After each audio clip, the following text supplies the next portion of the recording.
미국이 왜 이란을 때리려는지 표면만 보면 답은 쉬워 보입니다. 이란이 중동에서 문제를 일으켜서, 이스라엘을 위협해서, 시위대를 강경 진압해서. 하지만 그 설명만으로는 지금 벌어지는 움직임이 도무지 계산이 맞지 않습니다.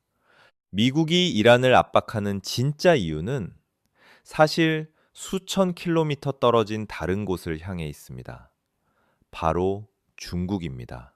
이야기는 2026년 1월 말로 올라갑니다. 미국 해군 니미츠급 항공모함 에이브러햄 링컨 전단이 페르시아만으로 들어갔고, 언론은 이란 핵시설 군사 옵션 검토 같은 제목을 쏟아냈습니다. 트럼프 대통령은 기자회견에서 이란은 세계 테러리즘의 중앙은행이다. 우리는 더 이상 참지 않겠다는 식으로 수위를 끌어올렸죠. 겉으로는 또 하나의 중동 국지전 준비처럼 보입니다. 그런데 여기서 한번 멈춰봐야 합니다.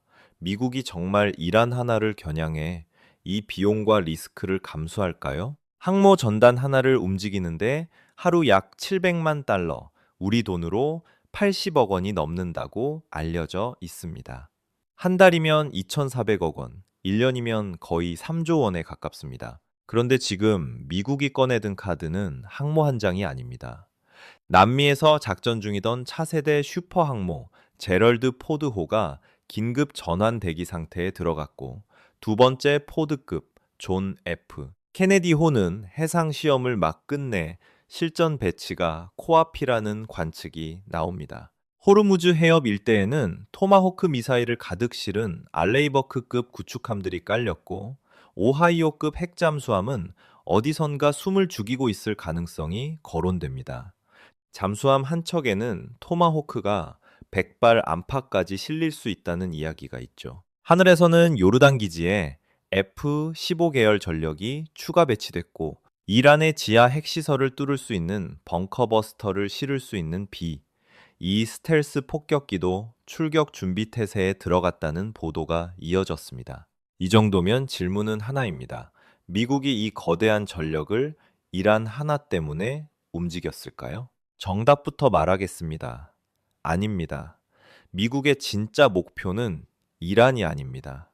이란은 방아쇠에 가깝습니다. 총알이 박히는 곳은 이란일지 몰라도 그 충격이 도달하는 진짜 표적은 중국의 심장부입니다.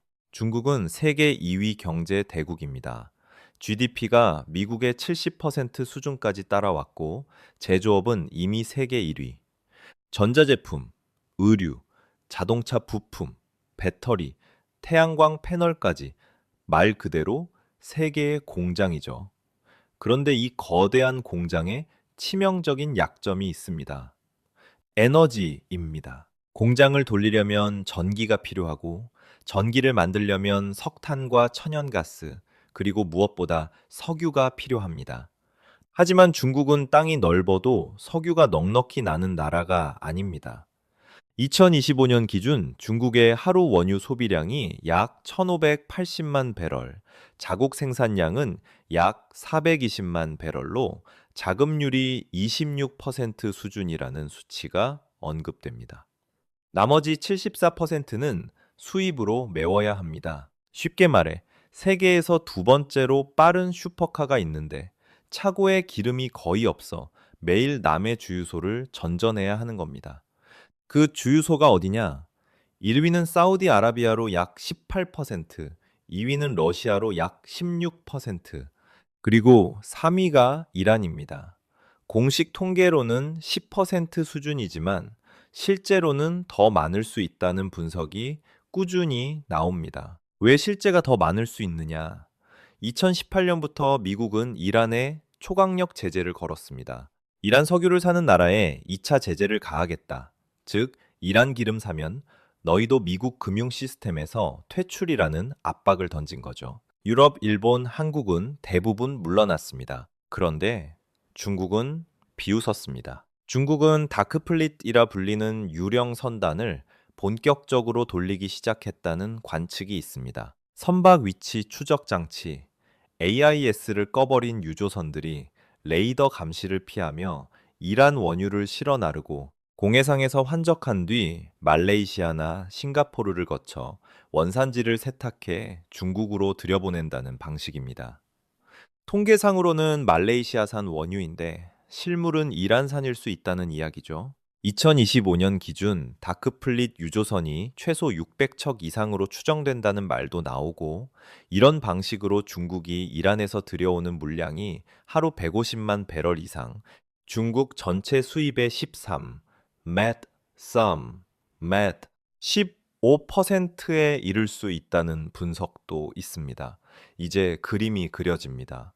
도리법을 중국은 에너지의 상당 부분을 해외에 의존하고, 그중 이란은 가장 싸고 가장 대량으로 가장 은밀하게 공급선을 유지할 수 있는 핵심 파트너였던 겁니다. 미국 제재를 중국이 코웃음 친 이유가 여기에 있죠. 그런데 지금 미국이 칼을 갈고 있습니다. 이란을 물리적으로 때려버리면 다크플릿도 함께 숨이 막힙니다. 항구가 봉쇄되고 정유시설이 불타고 호르무즈 해협이 전쟁터가 되면 중국으로 향하던 하루 150만 배럴이 순식간에 제로가 될 수 있습니다. 미국이 노리는 건 이란 자체가 아니라 이란을 통해 중국의 에너지 생명줄을 끊는 효과입니다.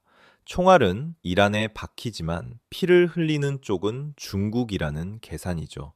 물론 중국도 가만히 있지 않습니다. 러시아와 가스관을 잇고 디지털 위안화로 석유 결제를 시도하며 달러 패권에 도전합니다.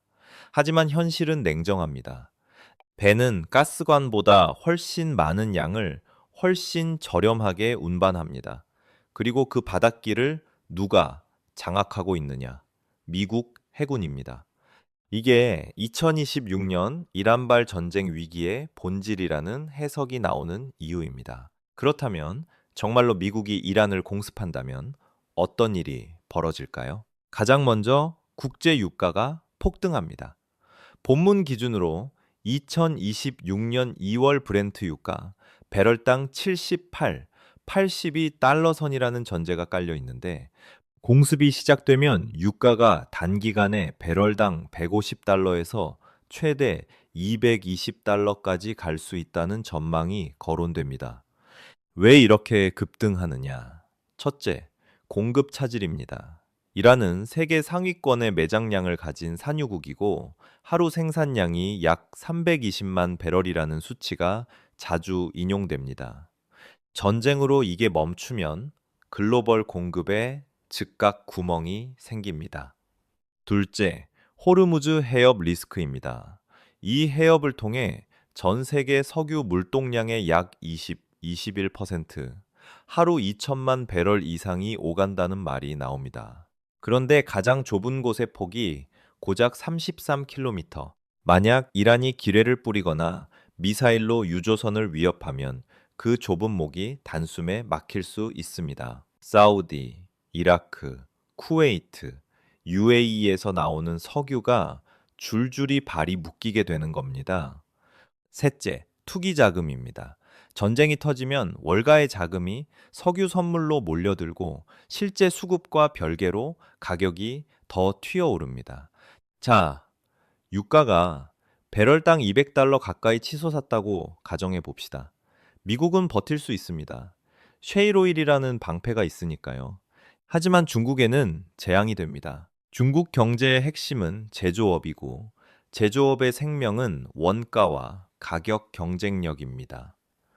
중국이 세계의 공장 역할을 해온 이유는 인건비와 인프라뿐 아니라 에너지 비용을 낮게 유지해 왔기 때문입니다. 그런데 기름값이 2배, 3배로 뛰면 전기 생산비, 원자재 운송비, 플라스틱과 화학제품 원료비가 함께 치솟습니다. 결국 제품 가격에 반영되고 메이드 인 차이나의 경쟁력이 급격히 무너질 수 있습니다. 예컨대 지금 중국산 운동화가 20달러, 베트남산이 22달러, 인도산이 21달러라고 해봅시다. 중국이 가장 싸니까 주문이 중국으로 가죠. 그런데 유가 폭등으로 중국산이 28달러가 되면 바이어들은 순식간에 베트남, 인도, 인도네시아로 옮겨갑니다. 제조업 경쟁력은 서서히 죽는 게 아니라 심장이 뒤뜯 급사할 수 있습니다. 주문이 끊기고 공장이 멈추고 노동자가 해고되고 소비가 줄어들고 다시 기업이 쓰러지는 악순환이 이어집니다. 더 무서운 건 인플레이션입니다. 석유가 비싸지면 모든 게 비싸집니다. 석유가 비싸지면 모든 게 비싸집니다.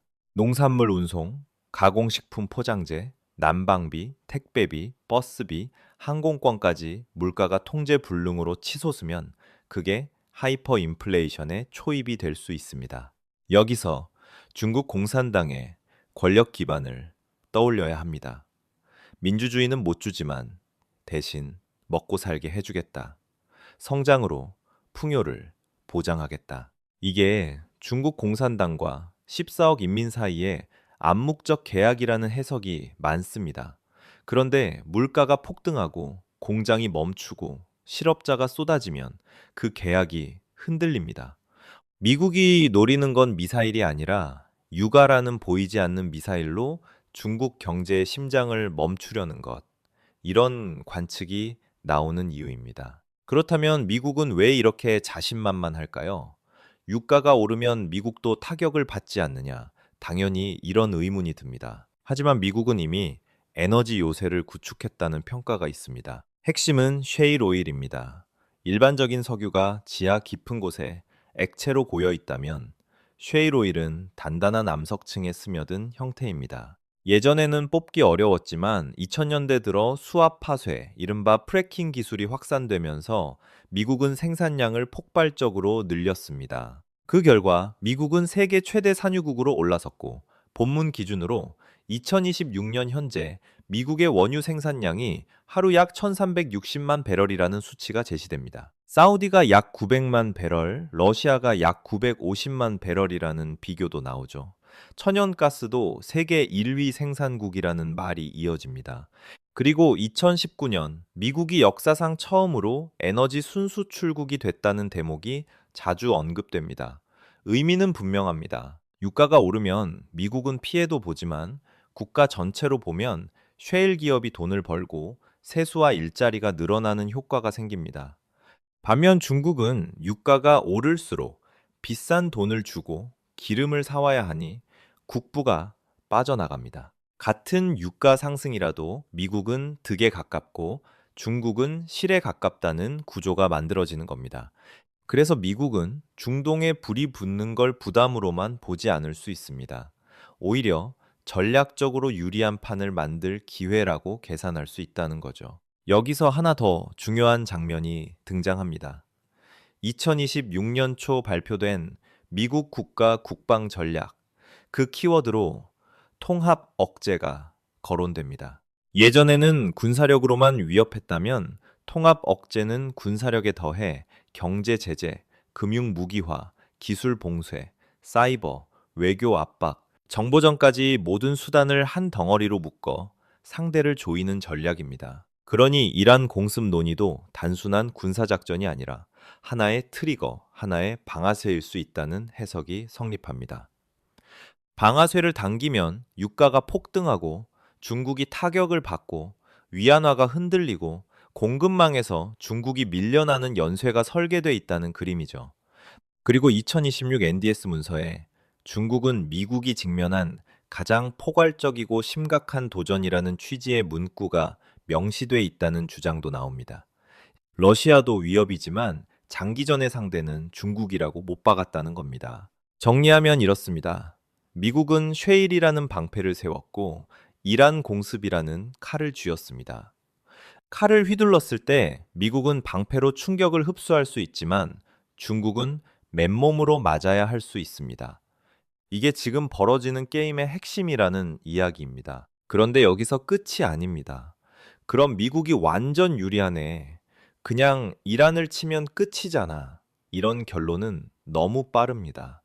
트럼프 행정부는 국내에서 거대한 위기에 직면해 있다는 주장도 함께 따라붙기 때문입니다.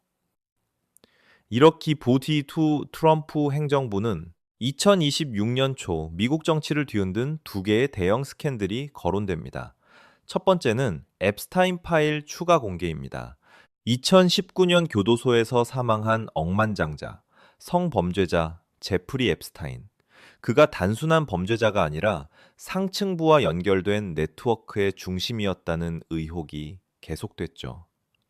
개인 섬 출입 명단, 비행기 탑승 기록 등으로 구성된 문서들을 흔히 앱스타인 파일이라 부르는데, 트럼프가 2024년 대선 당시 당선되면 전부 공개하겠다고 공약했다는 서사가 등장합니다. 그리고 2025년 말 공개법에 서명했고, 2026년 1월 추가 공개 문서에서 현직 정치인, 기업 CEO, 유명 연예인, 심지어 행정부 인사 이름까지 나왔다는 이야기가 퍼지면서 여론이 들끓었다는 흐름입니다. 물론 이름이 있다고 범죄 가담은 아니다라는 반론도 동시에 존재합니다. 하지만 의회 청문, 특검 요구 압박이 커지고 있다는 말이 따라붙죠. 두 번째는 미니애폴리스 ICE 과잉 진압 사건입니다. 2026년 1월 중순 이민 세관 단속국 요원들이 불법 체류 혐의자를 체포하는 과정에서 한 시민이 사망했고, 그 인물이 사실 미국 시민권자였다는 내용입니다. 잘못된 정보로 작전을 벌이다. 저항 과정에서 과도한 물리력을 행사해 사망에 이르게 했다는 주장입니다. 사건이 공개되자 2020년 조지 플로이드 사건의 기억이 되살아나며 시위가 재점화됐고, ICE 해체, 트럼프 탄핵 같은 구호가 나왔다는 전개가 이어집니다. 왜 이 두 스캔들이 중요하냐? 이런 상황에서 대통령이 대외 군사 행동을 결정하면 어떤 의심을 받게 될까요? 바로 웹 더 독, 꼬리가 개를 흔든다는 의심입니다. 국내 정치 위기를 덮기 위해 외부 전쟁이나 군사 행동을 일으킨다는 의혹이죠. 실제로 1997년 동명의 영화가 나왔고, 1998년 클린턴 대통령이 루윈스키 스캔들로 탄핵 위기에 몰렸을 때 수단과 아프가니스탄을 공습해 진짜 웹 더독 아니냐는 말이 돌았다는 사례도 자주 인용됩니다. 지금 트럼프 행정부도 비슷한 구조라는 해석이 나옵니다. 앱스타인 이슈와 ICE 사건으로 국내 정치가 흔들리는 와중에 갑자기 이란 군사 옵션이 부각되니 국민 시선 돌리기 아니냐는 의심이 나올 수밖에 없다는 겁니다. 물론 반론도 있습니다. 앱스타인 파일 공개법에 서명한 게 트럼프 본인인데 왜 시선을 돌리겠느냐? 일리 있습니다. 숨기고 싶었다면 아예 공개 자체를 막았을 수도 있겠죠. 하지만 또 다른 포인트가 있습니다. 공개된 문서가 전부인지 선택적으로 편집된 것인지, 실제 공개본의 상당 부분이 검은색으로 지워져 있다면 공개는 했지만 핵심은 숨겼다는 비판이 가능해집니다. 게다가 추가 공개 타이밍이 왜 하필 이란 군사 옵션이 논의되는 시점과 맞물렸는지, 나는 투명하게 공개했다, 이제 국가 안보에 집중하자는 프레이밍을 만들려는 것 아니냐는 의문도 제기될 수 있습니다. 그래서 결론은 유보될 수밖에 없습니다. 트럼프 행정부의 이란 압박이 순수한 국가안보 전략인지, 국내 위기를 덮기 위한 시선 돌리기인지 지금 시점에서 단정하기는 어렵습니다. 둘 다일 수도 있고 둘 중 하나일 수도 있습니다. 중요한 건 이 상황을 냉정하게 의심의 눈으로 지켜보는 태도입니다. 정치인의 말을 액면 그대로 믿어버리면 항상 뒤에 숨은 동기를 놓칠 수 있으니까요. 특히 전쟁은 수많은 목숨이 걸린 문제입니다. 정당한 이유인지 정치적 계산인지 끝까지 질문하고 감시해야 합니다. 이제 다시 처음으로 돌아가 봅시다. 만약 미국이 정말로 이란을 공습한다면 중국에는 어떤 일이 벌어질까요? 첫째, 이란산 원유 공급 중단입니다. 주요 항구와 정유 시설이 타격을 받으면 선박들이 접근을 꺼리고 보험료가 천문학적으로 뛰거나 보험 자체가 거부될 수 있습니다. 결과적으로 중국으로 향하던 하루 150만 배럴 이상의 이란산 물량이 끊길 가능성이 커집니다. 둘째, 대체 공급선 확보의 어려움입니다. 다른 데서 더 사오면 되지 않나 싶지만 사우디, UAE, 이라크는 생산량 대부분이 계약으로 묶여 있고 갑자기 150만 배럴을 더 내놓기 어렵다는 말이 나옵니다.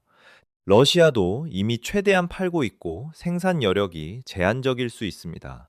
결국 중국은 더 비싼 값에 더 불안정한 물량을 확보해야 하는 상황으로 몰릴 수 있습니다. 셋째, 에너지 비용 폭등과 제조업 원가 상승입니다. 원유 수급이 타이트해지면 전기료, 가스비, 운송비가 동시에 오릅니다. 공장들은 원가 상승분을 제품 가격에 반영할 수밖에 없고 메이드 인 차이나의 가격 경쟁력이 흔들립니다. 글로벌 바이어들은 주문을 줄이거나 생산지를 다른 나라로 옮기려 할 겁니다. 공급망 재편이 가속되는 그림이죠. 넷째, 인플레이션과 내수 위축입니다. 에너지 비용 상승은 물가 전반을 끌어올립니다. 식료품, 생필품, 교통비가 오르면 14억 인민의 실질 구매력이 떨어지고 소비가 줄고 기업 매출과 투자가 줄고 일자리가 줄어드는 악순환이 시작될 수 있습니다. 특히 중국이 이미 부동산 위기를 겪고 있다는 전제 위에 에너지발 인플레이션이 겹치면 복합 위기로 번질 수 있다는 우려가 나옵니다. 다섯째, 위안화 약세 압박입니다. 경제 위기 조짐이 보이면 외국 자금이 빠져나갈 수 있고 주식과 채권을 팔아 달러로 바꾸며 이탈하면 위안화 가치가 흔들립니다. 본문 기준으로 2026년 2월 환율이 달러당 7.27.3 위안선이라는 전제가 있는데 위기 시나리오로 8위안, 심지어 8.5위안까지 거론하는 전망도 있습니다. 환율이 오르면 수입 물가가 더 오르고 인플레이션이 더 심해지는 악순환이 이어질 수 있습니다. 여섯째, 패권 도전의 제동입니다. 이런 흐름이 길어지면 중국의 세계 경제 패권 도전이 좌절되고 2030년까지 미국 GDP를 추월한다는 목표도 멀어진다는 비관적 전망이 나옵니다. 위안화의 기축통화 실험도 동력을 잃고 1대1로 같은 해외 영향력 확대도 돈이 마르면 속도를 잃습니다. 물론 이건 최악의 시나리오입니다. 반드시 이렇게 된다고 단정할 수는 없습니다. 중국에는 비축 물량도 있고 위기 대응 능력도 있고 14억 인구의 거대한 내수 시장도 있습니다. 하지만 리스크가 현실화될 가능성이 존재한다는 점, 그리고 그 방아쇠를 누가 쥐고 있느냐가 핵심입니다. 이란은 방아쇠, 유가는 총알, 중국은 관역.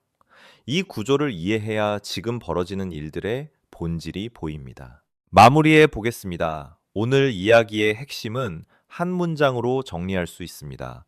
전쟁은 경제의 연장선이고 정치는 그 모든 것을 덮는 덮개입니다. 미국의 이란 압박은 단순한 중동 문제가 아닙니다. 미중 패권 경쟁의 한 수이자 에너지를 무기화한 경제 전쟁이며 동시에 미국 국내 정치와도 연결된 복잡한 퍼즐입니다. 2026년은 거대한 격변의 해가 될 가능성이 큽니다. 미중 충돌, 중동 불안, 에너지 전쟁, 공급망 재편이 동시에 진행되고 있기 때문입니다. 이럴 때 가장 중요한 건 사고력입니다. 무슨 일이 벌어지는지 정확히 보고 그게 우리 삶에 어떤 영향을 미칠지 계산하고 미리 대비하는 것. 혼란의 시대를 살아남는 방법은 결국 그 한 가지입니다.